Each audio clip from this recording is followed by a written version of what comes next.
My goodness, it's a hot one today, folks. We're going to try to keep this as short as possible and work in the shade.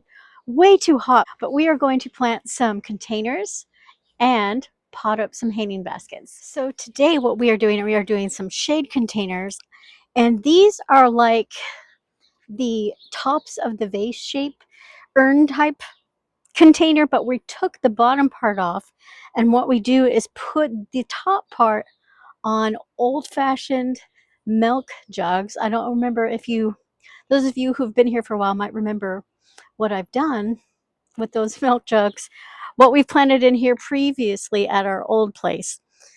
And I have noticed how old these containers are. It's about time to get some new ones.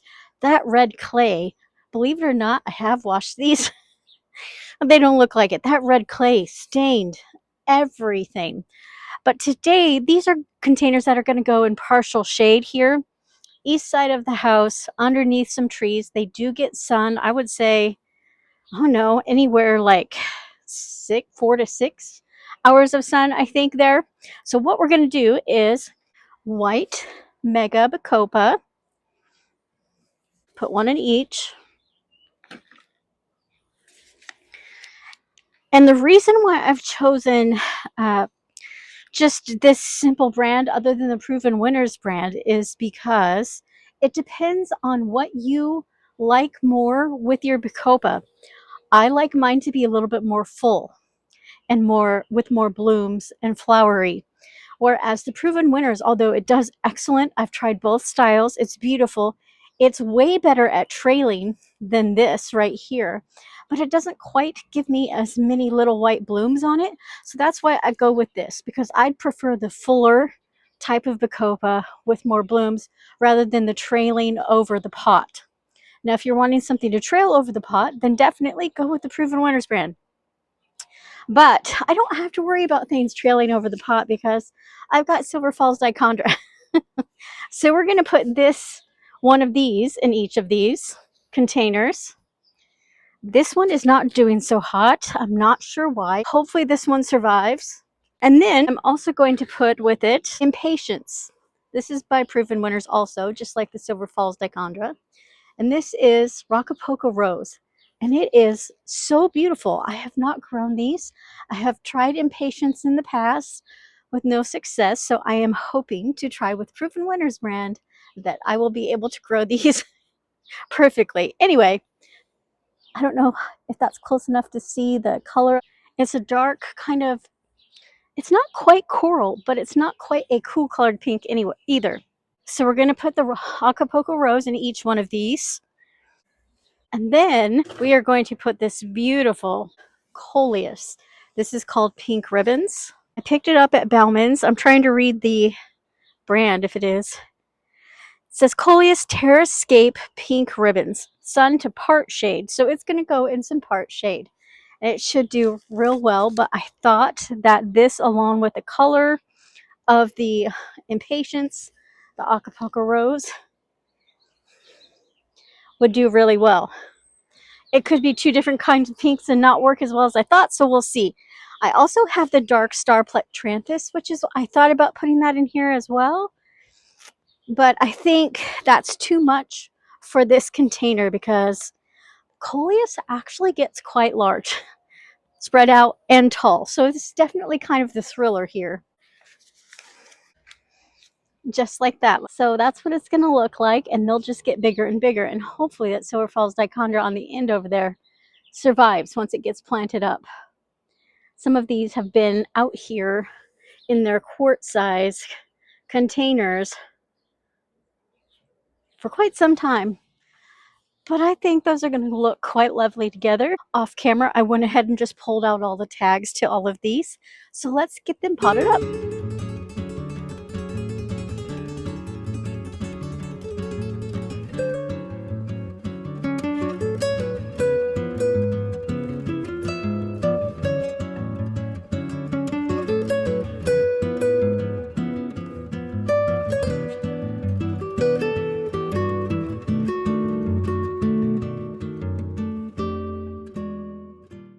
Now, I have grown this Bacopa and Silver Falls Diachondra before.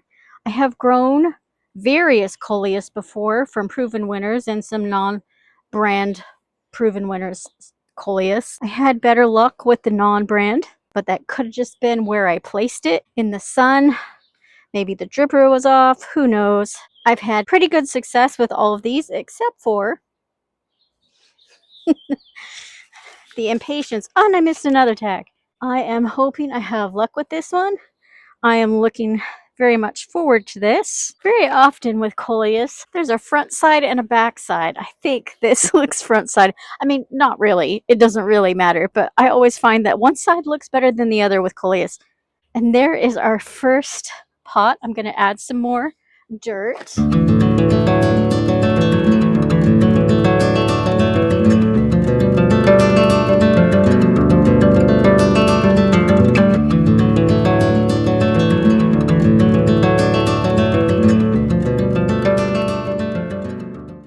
And there you have it. These containers are going to look absolutely beautiful as long as I remember to put the drip line in and turn the drip on. And that's probably going to be in another video. As a matter of fact, setting them on top of the milk jugs is going to be another video. I just had to get them potted up today because they've been sitting out here for too long. The milk jugs need to be spruced up a little bit and re-spray painted to look a little bit better, different.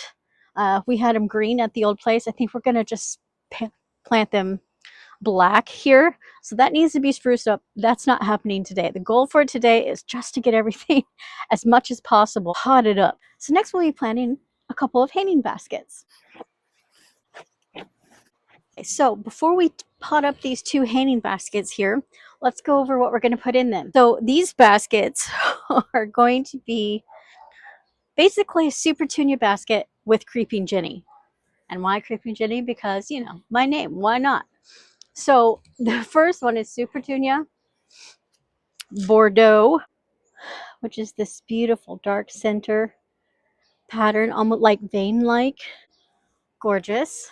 One in each basket. And then the Supertunia Picasso in purple, one in each basket.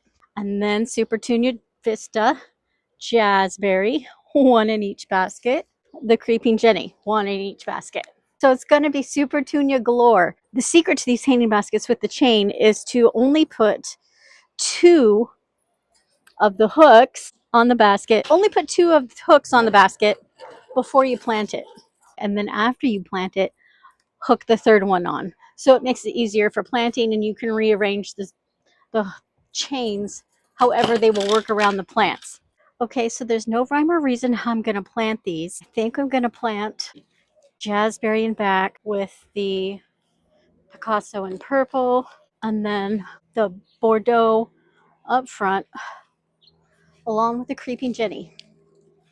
I really hope you all can't hear the gardening tools and the pressure washing tools that are going on next door. So it's going to look somewhat like that, but with more purpley flowers. Once they get into the pot, are going to just take off and do so much better than hanging around in their quart-sized pot.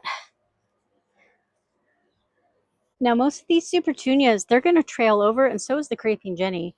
So I'm kind of planting them a little bit at an angle. You don't have to do this. They'll trail over no matter how you plant them, but let me show you. So this is what I mean. It's at an angle rather than planting straight up in the basket like that. I'm just tilting it forward a little bit, but making sure to cover all of this. This one is definitely not as rooted in. That's all right. It's jazzberry. It's going to grow fast. I have, out of all of these, obviously I've grown Creeping Jenny before. I have not grown Proven Winners Bordeaux before. I have grown another plum veined Supertunia that did really well, but I just find that Proven Winners Supertunias are the best out there.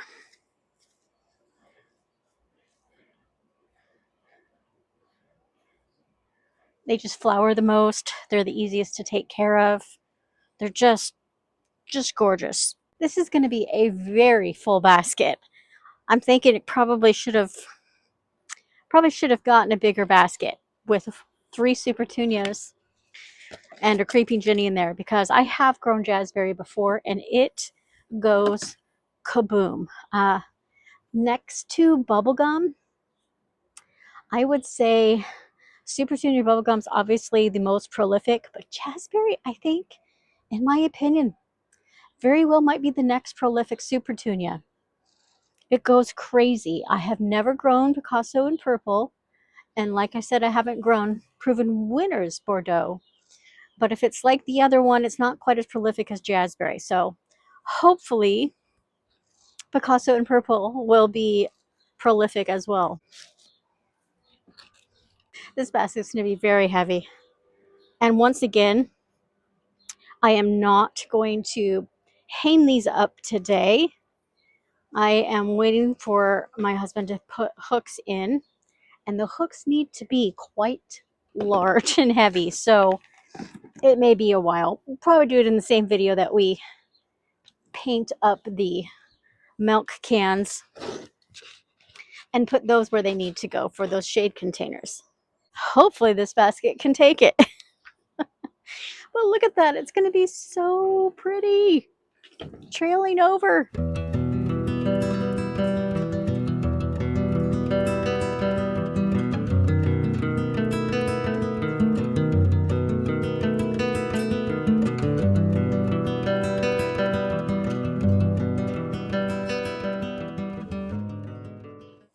That's going to be so pretty. Providing the baskets can take all that, and the hooks and chains that they're on can take all that, we shall see. I may have some broken hanging baskets here in a month or two. And yes, I do realize I overfilled it with dirt, but that's because I know it's going to settle, especially after you water. Well, guys, that's it for the baskets and containers today. I think they're so pretty. I can't wait till they all fill out.